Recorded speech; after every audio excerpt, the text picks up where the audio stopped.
Direct from our newsroom in Washington, in color, this is the CBS Evening News with Walter Cronkite and Russ Hodge in Memphis, Tennessee, Dan Rather in New York, Bernard Kalb in Saigon, Marvin Kalb in Wellington, New Zealand, and Bert Quint in Quezon, South Vietnam. Good evening. Dr. Martin Luther King, the apostle of nonviolence in the civil rights movement, has been shot to death in Memphis, Tennessee. Police have issued an all-points bulletin for a well-dressed young white man seen running from the scene. Officers also reportedly chased and fired on a radio-equipped car containing 2 white men. Dr. King was standing on the balcony of a second-floor hotel room tonight when, according to a companion, a shot was fired from across the street. In the friend's words, the bullet exploded in his face. Police, who have been keeping a close watch over the Nobel Peace Prize winner because of Memphis' turbulent racial situation, were on the scene almost immediately. They rushed the 39-year-old Negro leader to a hospital where he died of a bullet wound in the neck. Police said they found a high-powered hunting rifle about a block from the hotel, but it was not immediately identified as the murder weapon. Mayor Henry Loeb has reinstated the dusk-to-dawn curfew he imposed on the city last week when a march led by Dr. King erupted in violence. Governor Buford Ellington has called out 4,000 National Guardsmen, and police report that the murder has touched off sporadic acts of violence in a Negro section of the city. In a nationwide television address, President Johnson expressed the nation's shock. America is shocked and saddened by the brutal slaying tonight of Dr. Martin Luther King. I ask every citizen to reject the blind violence that has struck Dr. King, who lived by nonviolence. Dr. King had returned to Memphis only yesterday, determined to prove that he could lead a peaceful mass march in support of striking sanitation workers, most of whom are Negroes. Dr. King had this to say last night about the situation in Memphis. Maybe I could understand the denial of certain basic First Amendment privileges because they haven't committed themselves to that over there. But somewhere I read of the freedom of assembly. Somewhere I read of the freedom of speech. Somewhere I read of the freedom of press. Somewhere I read that the greatness of America is the right to protest for right. There was shock in Harlem tonight when word of Dr. King's murder reached the nation's largest Negro community. Men, women, and children poured into the streets. They appeared dazed. Many were crying. A young Negro said Dr. King didn't really have to go back to Memphis. Maybe he wanted to prove something.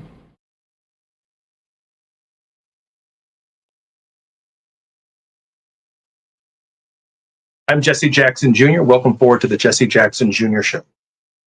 57 years ago today, 6 p.m. Eastern Standard Time, a bullet rang out and took the life of Martin Luther King Jr.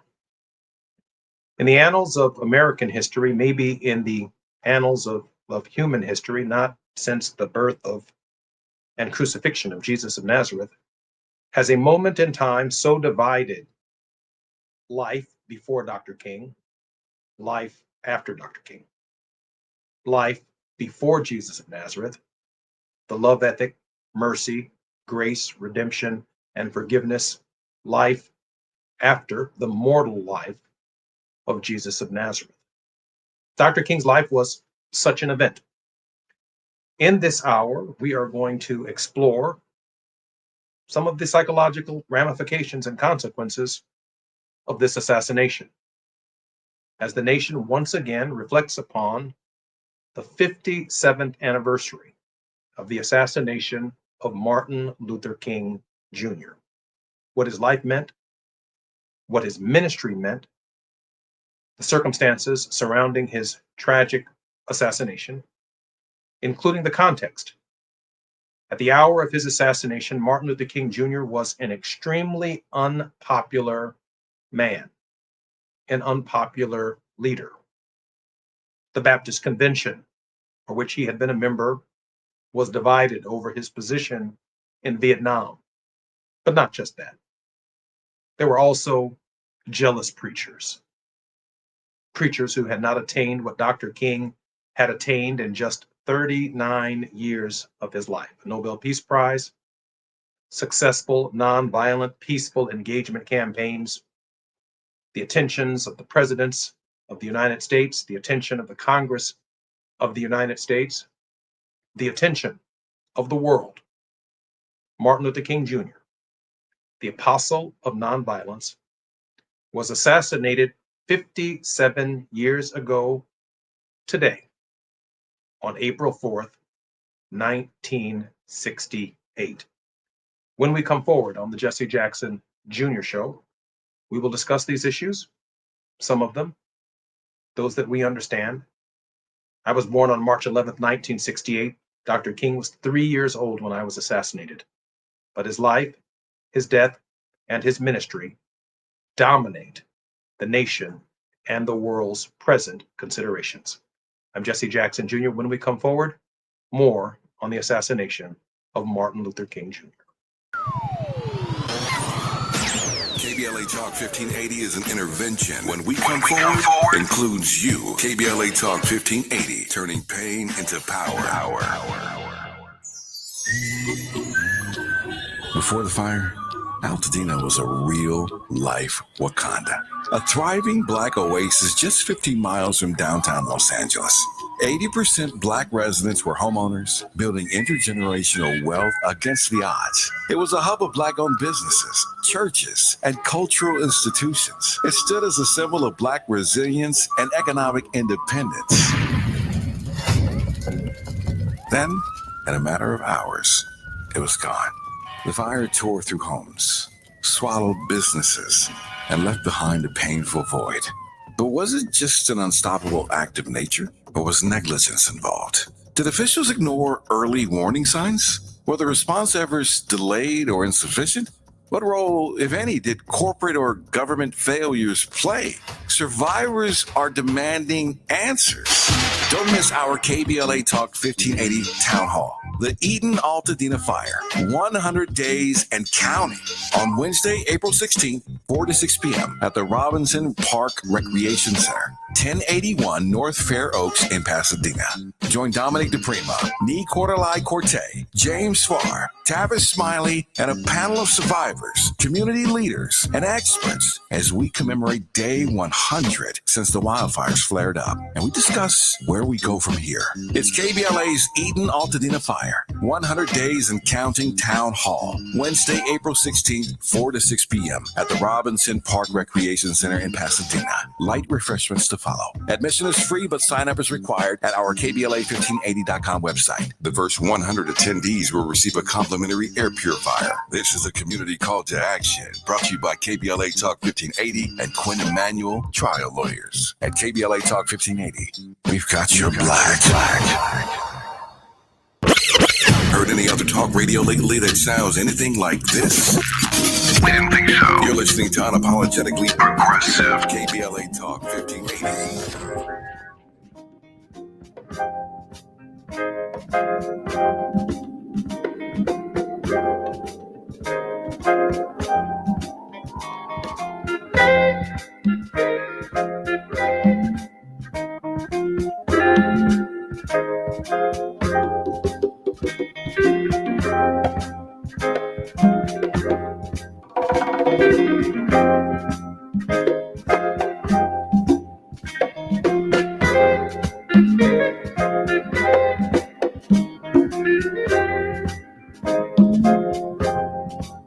Jackson Jr.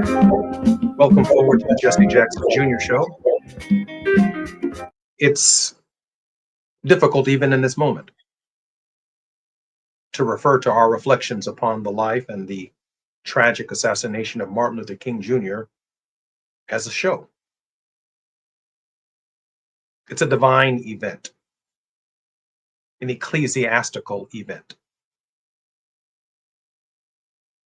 the tragic assassination of Martin Luther King Jr. and its consequences and ramifications for modern American life are just that vast.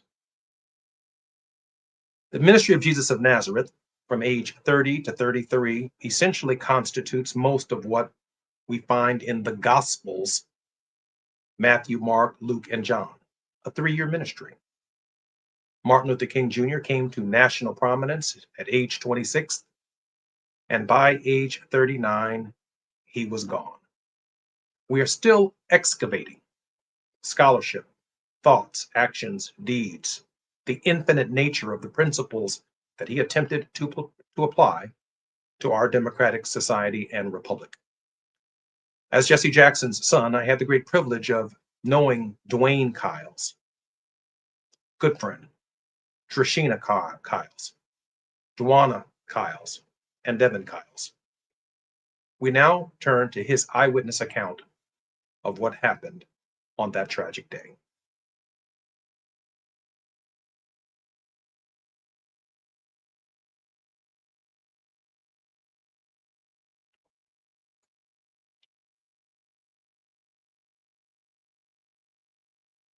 Reverend Kiles is joining us, who has now expired, but just as soon as we handle this technical difficulty of starting the second clip, we will share with you what his thoughts and actions were that he witnessed personally on that occasion. We stood on the balcony of the Lorraine Motel. Ralph Abernathy was still in the room. Jesse Jackson was on the ground. Andy Young was on the ground. He was leaning over the railing. Martin Luther King was leaning over the railing that separated the down from the up. He was talking to Jesse. I said, guys, come on, let's go. We have a rally tonight. I said, okay. I turned to go down the steps. I got 2 or 3 steps, and the shot rang out. Kapow! Hit him in the side of his face, knocked him to the floor, knocked one of his shoes off. I said, I'm having a nightmare. But the nightmare was that it was real. That was the nightmare. Blood was everywhere, gushing from his face. So much blood. I ran in the room to call an ambulance. The operator had left the switchboard, so we couldn't get a phone. So I hollered to the policemen. They were coming from the fire station across the street. Well, I hollered to them, call an ambulance on your police radio. Dr. King has been shot. And the police said, where did the shot come from? So there's a famous pointing picture of us pointing to the building where the shot came from. The ambulance came and took him where I told him to. And we waited. And we waited. And we waited. We waited. Finally, and I don't know how this happened, but finally the word came. We never used the word death. They never said he died. Never said that. Never used. We said we lost him. We lost him. All the places I could have been, all the places he could have been. Why was I there at that moment in time? And God revealed to me why I was there. Crucifixions have to have witnesses. Martin Luther King, all of his abilities, PhD at 28, Nobel Peace Prize at 34, the youngest at that time to get one. Could have been UN ambassador, all the things he could have been. And here he is dying on a cold concrete floor on a cheap motel. And they said, we will shoot this dreamer and see what happens to his dream. And the word comes loud and clear. Yes, unfortunately, you can kill the dreamer. But no, absolutely no, you cannot kill the dream. The dream is still alive.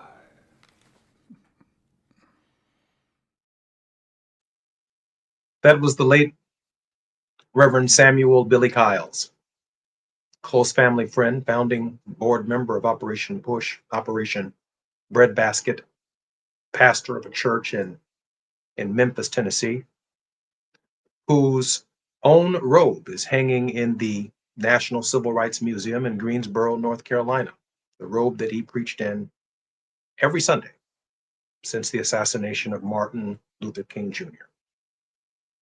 They waited, Reverend Kiles said. They waited. They waited. They waited for an absolution that would never come. They waited. The word of his death was not the absolution that they expected, nor was it the absolution that came. They waited. They waited. We continue to wait for our nation to live up to the true meaning of its creed. July 4th, 1776, the creed was written in the Declaration of Independence that all men, excluding women, were created equal. Those immortal words define the creed of the United States. The only nation in human history so conceived. There is no nation in human history whose creed is tied to the equality of humankind.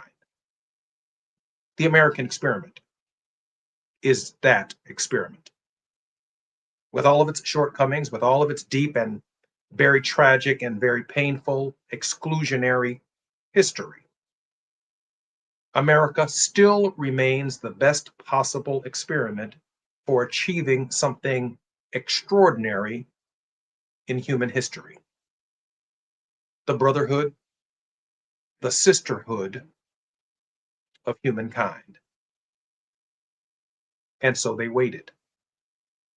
They waited for an absolution that would never come.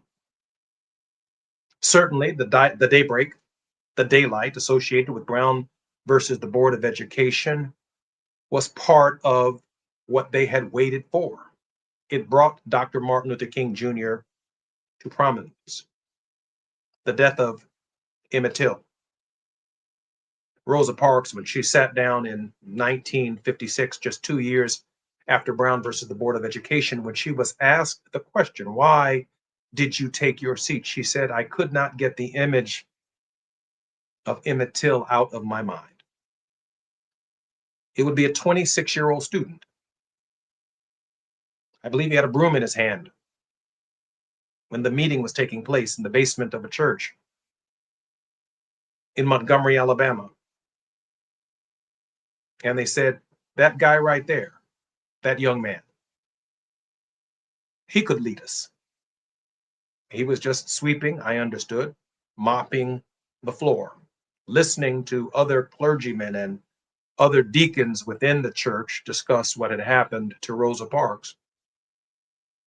And Dr. King decided to take the principles of the gospel, the principles of loving your neighbor,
And so we lost the dreamer. We lost the prophet of nonviolence to one of the most vicious and violent acts in recorded history. A peaceful man, a man of humble beginnings, a man who believed in America and believed in our system and understood that our system was the best system in human history for accomplishing the idea of freedom. We find ourselves in a particular era asking ourselves the question,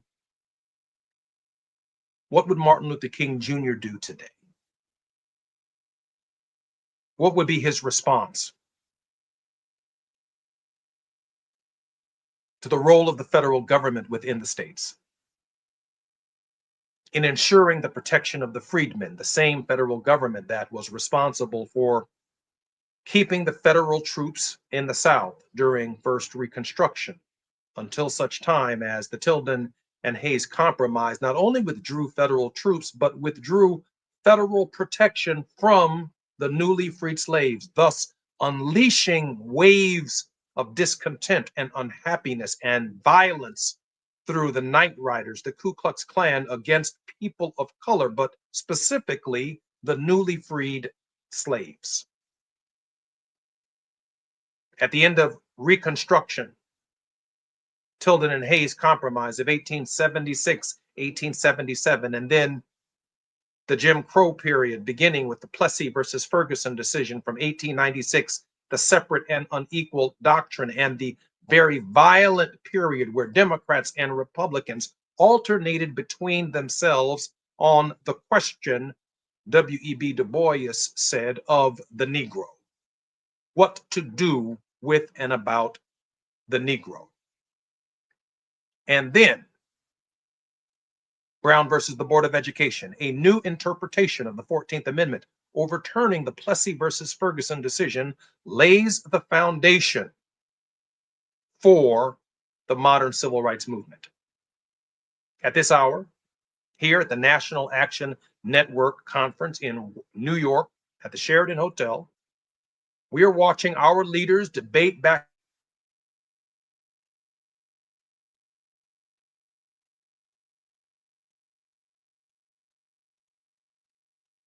A safe place to go loud. A great place for progressive politics. KBLA Talk 1580.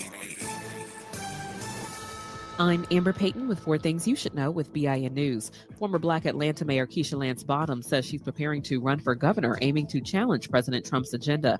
Lucy McBath recently announced she was dropping out due to her husband's health. 22 Los Angeles Police Department recruits just became officers after 24 weeks of training. The class includes 18 Hispanics, 1 Black officer, 1 Asian, and 2 white officers. 1 will join the LA Port Police. Former Vice President Kamala Harris says while much has changed since her election loss to President Trump, the rollback of progress is not surprising. Speaking in California, she warned of growing fear and silence, but reminded the crowd, quote, "Courage is contagious," end quote. And HBCU Morehouse School of Medicine just opened a $45 million building named after founder Kelvin Smyre. It includes an auditorium, study spaces, and event rooms. Get BIN News on demand 24/7 on the iHeartRadio app. Step into springtime at the San Diego Zoo Safari Park. From March 29th to April 20th, celebrate the season of transformation with a stroll through Butterfly Jungle. Discover a kaleidoscope of beauty with butterflies of every size, shape, and color. Learn more about this vibrant world at sdzsafaripark.org.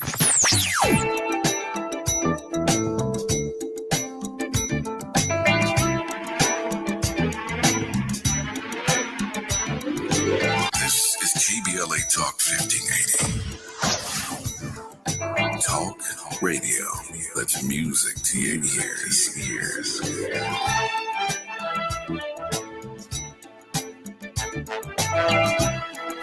We're unapologetically progressive. KBLA Talk 1580. I'm Kareem Abdul-Jabbar. I learned about atrial fibrillation the hard way. My symptoms would come and go. Shortness of breath, fatigue. I kept going. Then I got so lightheaded, I couldn't. My doctor said I have AFib, so I'm about 5 times more likely to have a stroke. Other symptoms, irregular heartbeat, heart racing, chest pain can come and go, but the risk of stroke stays. If you have symptoms, tell a doctor. Visit notimetowait.com. Sponsored by Bristol-Myers Squibb and Pfizer. Wesley Financial Group is not a law firm. Are you a victim of the timeshare trap and think there's no way out? I'm Chuck McDowell, founder of Wesley Financial Group, the original timeshare cancellation expert. And I'm here to tell you that there is a way out. All you need to do is give my office a call. I will send you a timeshare exit information kit absolutely free, explaining how the timeshare industry works and your options for cancellation. Call Wesley now for your free info kit. Call 800-335-2299. That's 800-335-2299. After producing an award-winning climate justice campaign in 2024, KBLA Talk 1580 has gone all in on its 2025 Climate Justice plus Black Health Initiative. April is Minority Health Month, and Urban Family Focus in partnership with Providence Health Systems presents The Heart of the Matter. Providence doctors and health equity officers will participate in informative and life-changing conversations on hypertension, health equity, behavioral health, and community engagement. Don't miss these empowering conversations on Urban Family Focus every Saturday in April at 7 and Sunday at 6 a.m. Pacific Standard Time. Sponsored by Providence, Southern California's largest and most comprehensive health care network. We've got a lot to talk about on KBLA Talk 1580. Download the KBLA 1580 app or log in to KBLA1580.com. I'm Reverend Gerald, the life coach. On KBLA Talk 1580, we've got your black. At the tone, please record your message.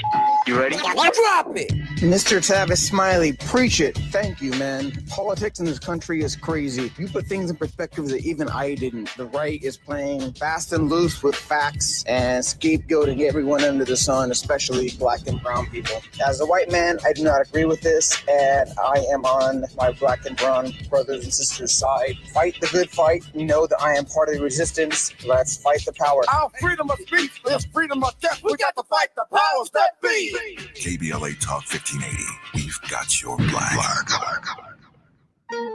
Hi, I'm Dominique DePrima, and it's almost time to celebrate KBLA's 4th anniversary, coming up Juneteenth 2025. We'll be marking the achievement with 4 key community events, including a special symposium, luncheon, and brain trust hosted by me entitled The State of Black Women in Los Angeles. Keep it locked here for details on how to join us for this groundbreaking symposium examining the unique challenges, triumphs, and contributions of Black women in Los Angeles in the areas of education, healthcare, community leadership, cultural and political contributions. This public convocation will provide a critical forum to address the specific social, economic, and political realities facing Black women in LA today. We'll go live with a radio broadcast and YouTube live stream, a public discussion, and a private dialogue with some of LA's most impactful women. It's an affirmation of Black women standing at the intersection of race and gender in times of adversity while demonstrating remarkable resilience and leadership.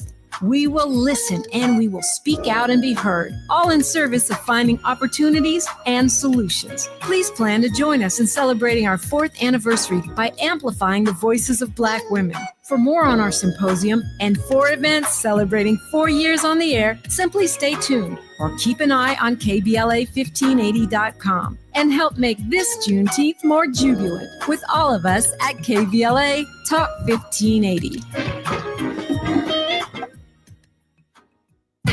This is KBLA Talk 1580, where hate loses and love wins.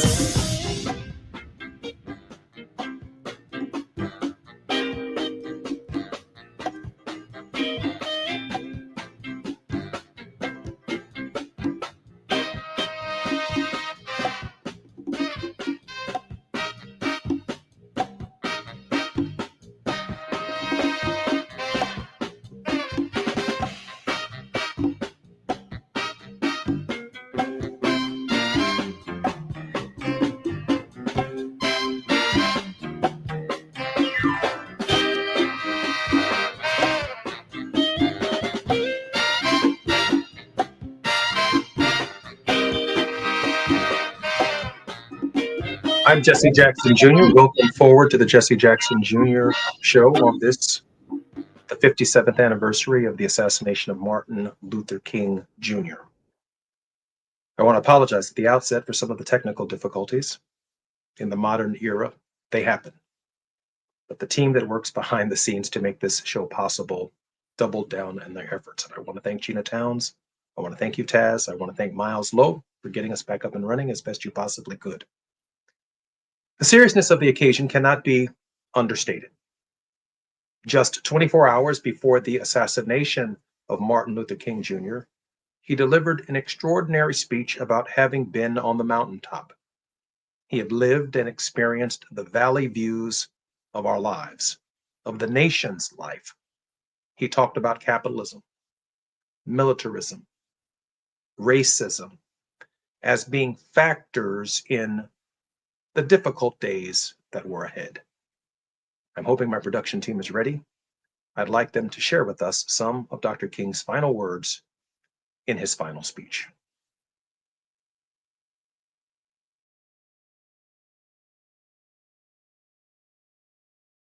All we say to America is be true to what you said on paper.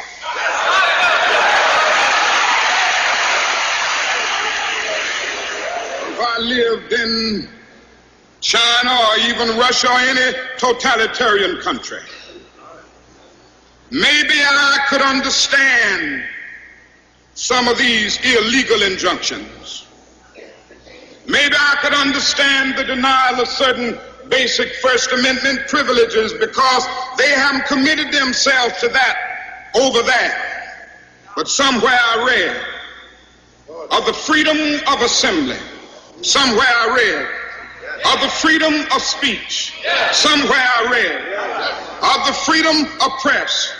Somewhere I read that the greatness of America is the right to protest far right.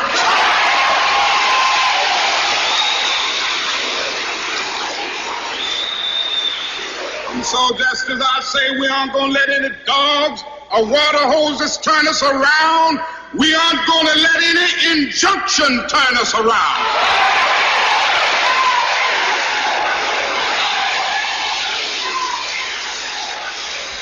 Well, I don't know what will happen now. We've got some difficult days ahead. But it really doesn't matter with me now because I've been to the mountaintop. I don't mind. Like anybody, I would like to live a long life. Longevity has its place. But I'm not concerned about that now. I just want to do God's will. And He's allowed me to go up to the mountain. And I've looked over and I've seen the promised land.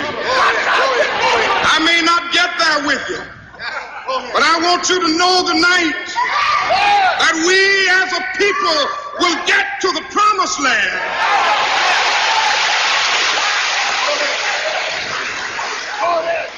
So I'm happy tonight. I'm not worried about anything. I'm not fearing any man. Mine eyes have seen the glory of the coming of the Lord.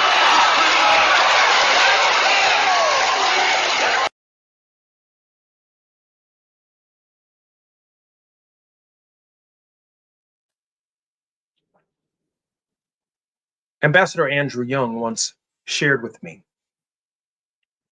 that in the last couple of months of Dr. King's life, he had developed a tic. It's a twitching. And he said, I would ask Martin, and I say that respectfully because I would never call Dr. King Martin. This is Ambassador Andrew Young speaking to Martin Luther King. Martin, what's wrong? What's wrong? He said that Dr. King would never really answer the question, but that his death was impending is something that was very clear to Ambassador Andrew Young. That there was a twitch. And maybe on the 2nd March, he said Dr. King had overcome the twitch, that the twitch was no more. And Dr. King, in Dr. Andrew Young's thinking, had overcome in that moment the fear of death. But for Andrew Young, for Ralph Abernathy, for James Bevel, for James Orange, for John Lewis, for C.T. Vivian, for Reverend Samuel Billy Kyles, for Jesse Jackson, for those men and women, Reverend Willie Taplin Barrow, who worked very closely with Martin Luther King Jr., and many, many, many others, the absolution would simply never come. When I spend time with my father, I look for some absolution. It never comes. They always ask themselves the question, what would Martin have us do? When I see Reverend Al Sharpton, who was but a very young man here at the National Action Network conference, he asks himself the question, what would Martin do? The absolution for all of us, for 60 African Americans in the Congress of the United States who owe the right to vote, the 1965 Voting Rights Act and the drawing of congressional districts around this country are tied directly to movements led from Selma to Montgomery that included the participation of Martin Luther King Jr. For every African American in this nation who gets to take advantage of open housing and the open housing marches in the city of Chicago and throughout the South, and for labor's right to organize, sanitation workers fighting for decent wages and for health care and for housing and the education of their own children, so that one day the next generation of sanitation workers' children might be running the sanitation department, might be running the city of Memphis, might be running the city of Chicago, the city of Los Angeles, and not just emptying garbage and being called garbage men. He wanted to add dignity to their lives, and garbage men, garbage women became, with that dignity, sanitation workers. He brought dignity to us, dignity to our struggle, and he gave considerable thought to it. It's why it's so difficult to follow so many leaders today, because a lot of leaders are right in their advocacy, in their activism, using the First Amendment and using the other amendments that guarantee their freedoms. They're right. But our dignity is tied to this process. The way in which we fight matters, because the end that we seek, a beloved community, a world house, which Dr. Johnny Mack spoke with us about yesterday while we were stuck in The station you turn to. What we learn is that the end is pre-existent in the means. The means that we undertake matter to this process. I'm Jesse Jackson Jr. When we come forward, the final segment on the assassination and the remembrance of Martin Luther King Jr. To go loud. A great place for progressive politics. KBLA Talk 1580. Imagine serving our country to protect our rights and freedoms, then coming home without a place to call your own. LA property owners, we need you. You can help get veterans off the street and into safe, stable housing, because this is not just a housing issue, it is a human issue. This is Joe Mantegna. Learn more about how you can help end veteran homelessness. Email houseuravets@lacity.org.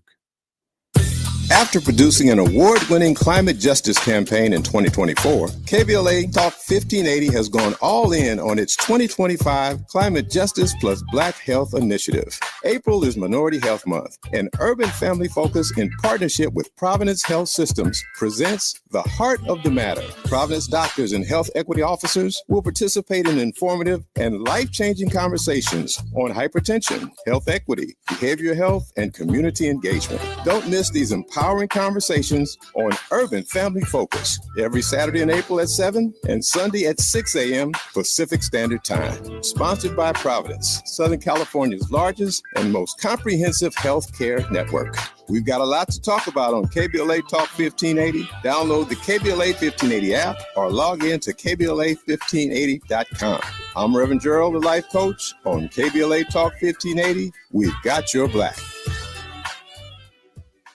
Wesley Financial Group is not a law firm. If you own a timeshare, don't miss this public service announcement from Chuck McDowell, founder of Wesley Financial Group. If you receive an unsolicited phone call or mail piece to discuss selling, renting, or especially canceling your timeshare, don't fall for it. If you really want out of your timeshare, hang the phone up immediately or throw that mail piece in the trash and contact your timeshare resort or Wesley Financial Group for assistance with your timeshare. As the only Inc. 500 timeshare cancellation company, our knowledge, experience, and results has made Wesley a trusted resource for over 40,000 families we've helped get out of their timeshare.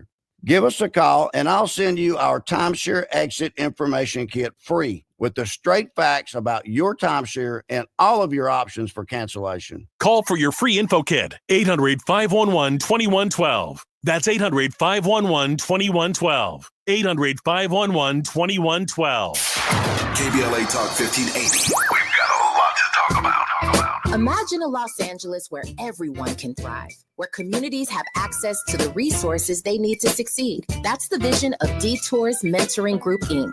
They're dedicated to improving life in LA County by providing educational support, employment assistance, and spaces for community engagement. By 2050, they want LA to be the best place to connect, create, learn, live, and play. They're working toward an education system that's well-resourced and culturally responsive, becoming a hub for artists and innovators, and making sure everyone has access to healthy food, quality healthcare, and safe housing.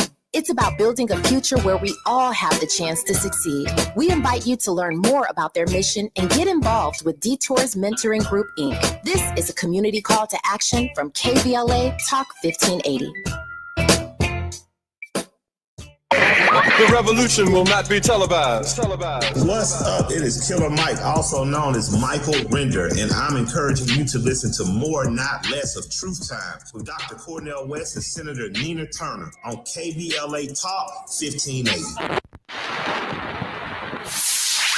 We're not for everybody, but we're for everybody. You're listening to KBLA Talk 1580.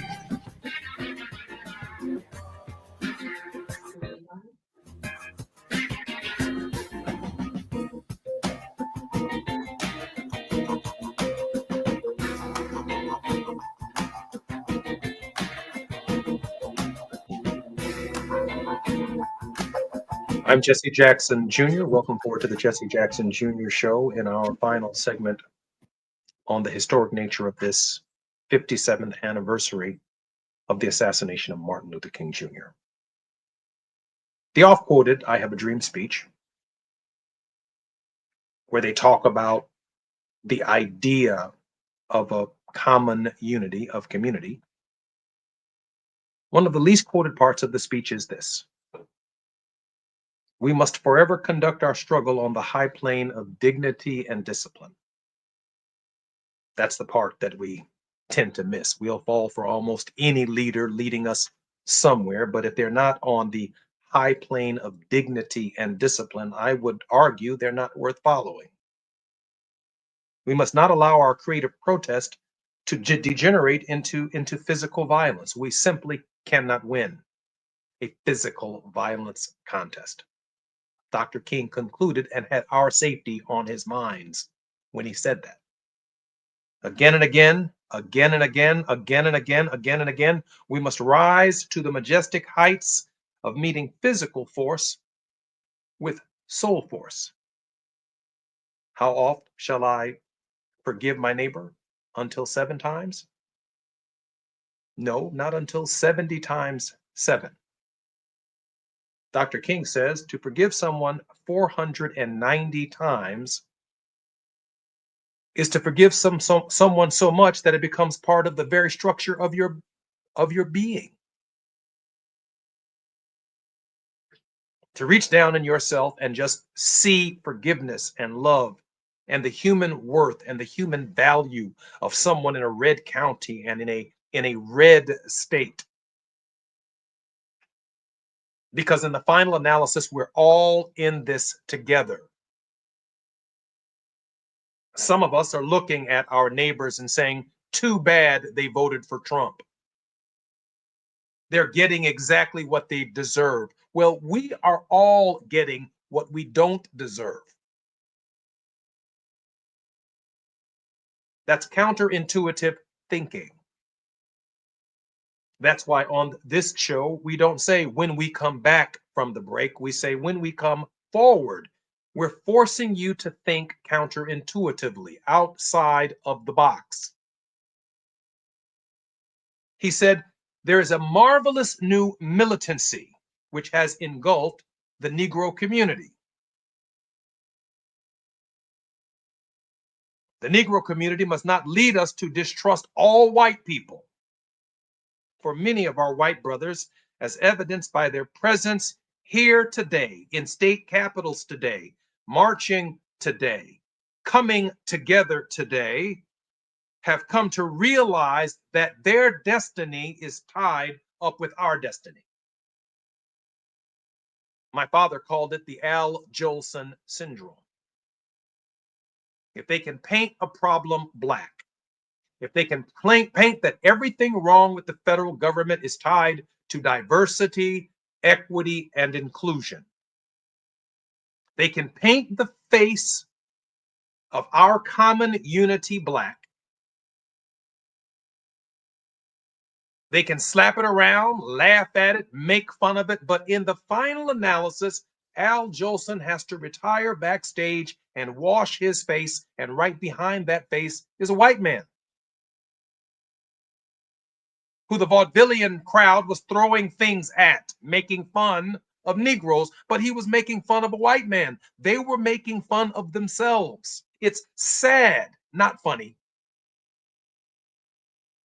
That's what Dr. King wanted us to realize, that we had to recognize that it's not just a coalition built upon colors, but it's a coalition built upon human suffering and pain. And every human being is capable of that suffering. And Dr. King said to himself, he must have said to himself, if I can organize human suffering, the human condition of suffering, and I can come up with the right words and the right language and the right methodologies and the right practice, and I could do my very best to live my personal life in a way that was acceptable, not only in God's sight, but acceptable in the sight of my brothers and sisters, we might be able to reach common unity, community together, a brotherhood of humankind, a sisterhood of humankind. This would lead to an Al Sharpton on MSNBC and a Rachel Maddow on MSNBC. It would lead to Don Lemon on CNN. It would lead to Cuomo on CNN. It would lead to a diverse world of a broad conversation that was not exclusive to one side of town, but where we got to share in the marketplace of ideas to improve the overall condition of humanity. An absolution that would never come. There's a reason that we can't go backwards. Because what is in front of us is the unknown. But we know what is unacceptable that is behind us. We have no choice but to move and plow forward with the examples of human dignity that we can muster within ourselves. Within each of us is a 25-hour speech. Within each of us are the stories of our neighbors.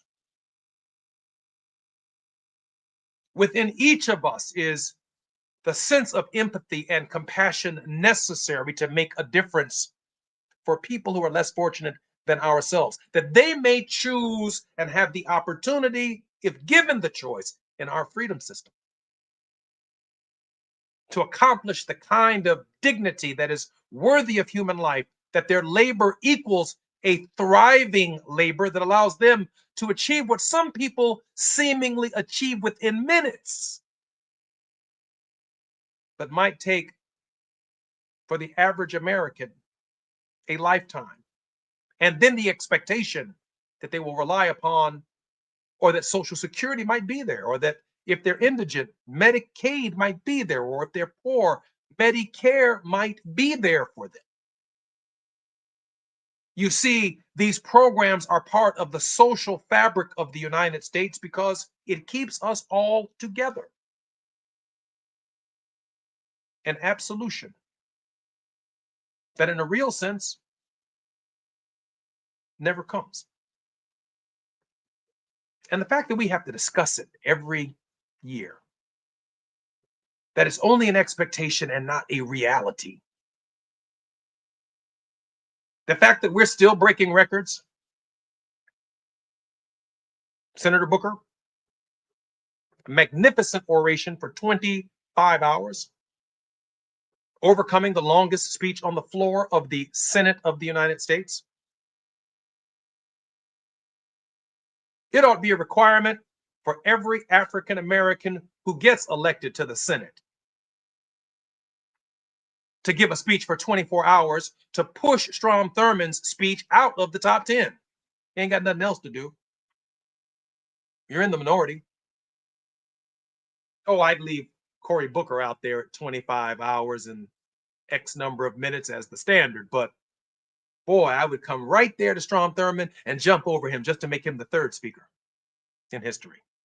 And then Raphael Warnock just ahead of me, just to make him the fourth speaker in history. And then Sister Also Brooks right ahead of Raphael Warnock, just to make him the fifth speaker. Push him out the top 10. Get him out of there. And all of his states' rights and anti-civil rights and pro-Ku Klux Klan and pro-segregation. Push that memory out of the lexicon of the thinking of every future Senate in the United States. I think Dr. King would approve of this message. I think Rosa Parks would approve of this message.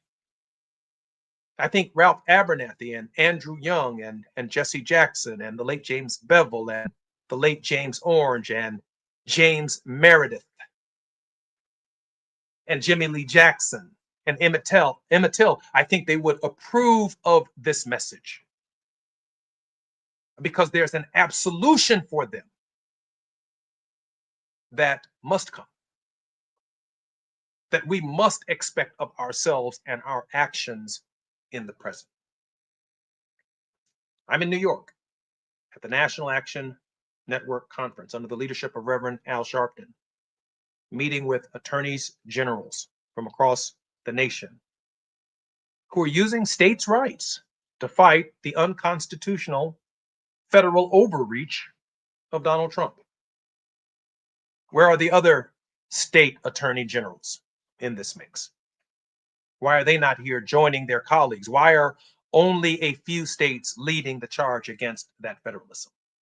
Well, Dr. King, on the 57th anniversary of his assassination, gives us these moments for reflection.